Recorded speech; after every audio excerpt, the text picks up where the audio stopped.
Arts এর ক্ষেত্রে দেখো, বাংলাদেশে আর্টস এর প্রায় 5 লাখ মানুষজন আছে, সবচেয়ে বেশি আর্টস স্টুডেন্ট, কিন্তু অনলাইনে কিন্তু আর্টস এর ভালো কোনো প্ল্যাটফর্ম নাই।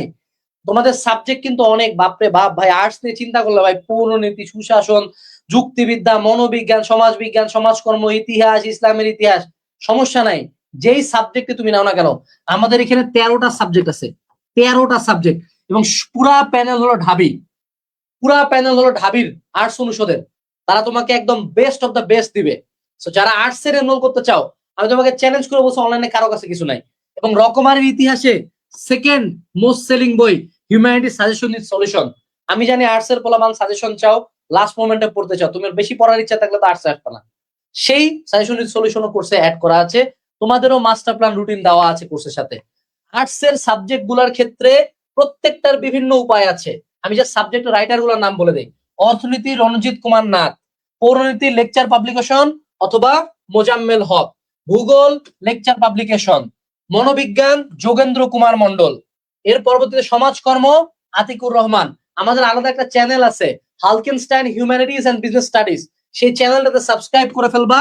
ওই চ্যানেলে আমরা আর্টস রিলেটেড গাইডলাইন আপলোড করি। এবং আর্টস এর ক্ষেত্রে আমরা শুধু একটা সাজেশনই তোমাকে দিব, ইম্পর্টেন্ট কোশ্চেন্স মার্ক, অর্থাৎ আমরা হিউম্যানিটি সাজেশন উইথ সলিউশন বা কোর্সে যেগুলো কোশ্চেনের কথা বলবো সেগুলো মার্ক করবা, তারপর ঠাডা মুখস্থ করবা। ভাইয়া এমসিকিউর জন্য কি করব? এমসিকিউর জন্য কিন্তু বাবা মূল বই দাগায় পড়তে হবে, মূল বই দাগায় পড়বো, দ্যাটস ইট। আর্টস এর একটা বড় ফেলাসি আছে, তোমাদের আর্টস এর ক্ষেত্রে আসে অ্যাডমিশনে বাংলা, ইংলিশ আর জিকে। এই বাংলা ইংলিশ কিন্তু তোমার একাডেমিক বাংলা ইংলিশের সাথে মিলবে না। সো এটার জন্য আগে থেকে বিডি ইউনিটের ক্লাস আমাদের এখানে অ্যাড করা আছে, আমরা 1 বছর ওই সিলেবাসটা শেষ করছি। সো আর্টস এর ক্ষেত্রে বাংলা, ইংলিশ, জিকে আগে থেকে একটু পড়িও, স্পেসিফিক্যালি জিকে আগে থেকে পড়িও, ইংলিশ আগে থেকে প্র্যাকটিস করিও, কোর্সে যে ক্লাসগুলো দেওয়া আছে, এক্সাম গুলো দিও। নাইলে দেখা যাবে তুমি তোমার আর্টস এর সারা জীবন যা পড়ছো, অ্যাডমিশনে যায় একটা সিঙ্গেল লাইন আসবে না। কমার্স এবং সায়েন্সের সুবিধা হলো ওরা যে সাবজেক্টিভ সাবজেক্ট গুলা পড়ে সেগুলা থেকে অ্যাডমিশনে কোশ্চেন হয়। বাট আর্টস এর সবচেয়ে বড় অসুবিধা হলো ওদের আসে বাংলা, ইংলিশ, জিকে, যে তিনটার একটাও তার একাডেমিক লাইফে পড়া হয় না। তো শুরু থেকে এগুলা পড়বা, এবং আমাদের ভিডিও অ্যানালিসিস মেগাবুক মানে অ্যাড করা আছে কোর্সের ভিতরে, সেটা পড়তে থাকিও। এখন আমাদের আর্টস এর ফ্যাকাল্টির 2জন তাকে আমরা নিয়ে আসবো, 2জন জাস্ট 2টা করে তোমাদেরকে সাজেশন দিবে। সাজেশন চলে আসেন, দৌড় ভাই চলে আসেন। আগে আমাদের দুর্বাহী ভাই বলো। জাস্ট ভাই 2টা কথা, জাস্ট 2টা সাজেশন।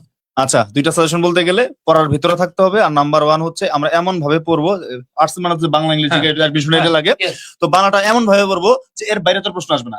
এটা খুঁটিনাটি তথ্য অনুযায়ী আমরা পড়বো, যে নির্দেশনা দেওয়া আছে এইভাবে পড়বো আমরা। ইনশাল্লাহ সর্বোচ্চ ভালো অ্যাডমিশনও করতে পারবা এবং সর্বোচ্চ ভালো তোমার এইচএসসি তে হবে, এটা নিশ্চিত রাখতে।